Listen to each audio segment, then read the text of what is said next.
Identity and being offended. Hi, my name is Troy and welcome to Applying Principles. Who are you? How do you see yourself? When you look in the mirror, what adjectives and group identifiers do you like to apply to yourself? And how do they apply to yourself? Do you belong to those groups as an individual, or do those groups help define you as who you are? And those relationships of how you see those things defines your relationship emotionally to them. And when you have cognitive biases and cognitive dissonance based upon them, you get to be offended. Now, some of them can be very genuinely offended, and some of them can be artificially offended. Because I can be critiquing ideas, and that's not critiquing you. And if you identify as a belief system and you believe those things to be true and just, then sometimes you believe that some people are arguing against morality when all you're doing is arguing against an idea. When two people have conflicting belief systems, that's usually when you get cognitive dissonance happening. That's a natural thing that happens, that in the psychology of the brain, that protects the brain because it only wants to do so much change so fast, which is a healthy thing because that's how we help psychologically identify as ourselves. And so we don't want to overwhelm people when we're communicating with them, and also we don't want to overwhelm ourselves in change, but we also want to make sure we're changing. Our beliefs can even change the way our biology works, because if we are stressed out and we believe that our stress hormones and everything is causing us to move in a positive direction and to make you more able to meet the situation, there's less harmful effects from stress. Now, if you believe that stress is harmful to you, and when you have stress that it's really bad for you and it's not good at all, well, then you have much more detrimental effects from that stress. Your beliefs change the way that your body functions, and your beliefs change the way that your brain functions. Now, if you believe that you are a fire truck and somebody starts insulting fire trucks, you start thinking that you're being insulted.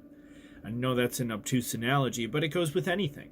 If you think that you're a Christian and people are insulting Christians, if you think you're a hippie and people are insulting hippies, if you think that you're a skateboarder and somebody's insulting skateboarders, it's a standard thing about group identity and how you see yourself. Now, there's plenty of moral, abhorrent things that we should feel bad about, but that's not the same thing as being offended for stuff that are miscommunications, people not understanding where people are coming from. And I feel that that is the most of what's going on today, is that people are just not listening, and people are being offended because they're coming from different worldviews and they can't understand what those other people are thinking and feeling, so they just hear something that's different. Too much cognitive dissonance is happening, and then they can't listen anymore. They listen to a little bit, and then they get out, and then they oversimplify what they heard to make sense to them, and then they have a straw man argument saying, yeah, I watched that video, but it's not what I heard. So it's one of those classic things that it really helps to go listen to people that you disagree with, just to make sure that you can listen to people you disagree with.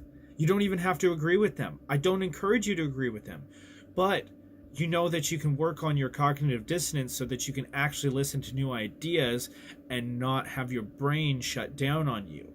That's part of taking over your biology. The biology is there to protect you, but if you understand how it works, you can actually move to a place where you can not have your biology dictate the way you think. It's recognizing those biological triggers and how to make them work for you, not against you. And if you expand yourself to learn new ideas when you're not stressed out, when you are stressed out and you're hearing new ideas, it's much easier to hear the ones that actually have some merit and the ones that don't. And it's a lot easier when you go seek it out on your own, because when you seek out danger or adventure on your own, you learn far more from it than when it finds you. So I encourage you all to know who you are and know what you are morally and what you will stand up for, and know that being offended doesn't actually help anything. It's an emotional response, and it lets you know where you are in the universe, and that's what emotions do. Nobody else is responsible for your emotions besides you. And that emotional response of being offended is a call to action. Now, what actually matters is what you do, not what you feel. People can feel lots of stuff and do lots of bad stuff.